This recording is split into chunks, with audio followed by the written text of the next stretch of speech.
Progress on a repair solution for a Mazda RX-7 speedometer, where the driver chip for the Speedo dial has failed. They're obsolete chips, so there's now a motherboard attached, prototype very much so at the moment, but it physically fits in the space.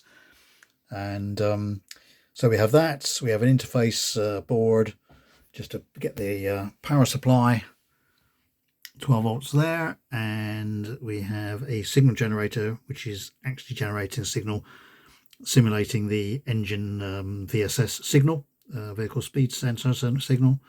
So if I just wind up the frequency on the signal generator, you can see it's going up in 10, so it's going digitally 10 cycles per second, but we can wind it right up to the top and right in the bottom. And the calibration, according to the Mazda specified documents, is pretty much spot on, certainly well acceptable, and everything seems to be working fine. So a bit of tidying up, and prototype board physically way of mounting it just in the position it's in now, and it's all done.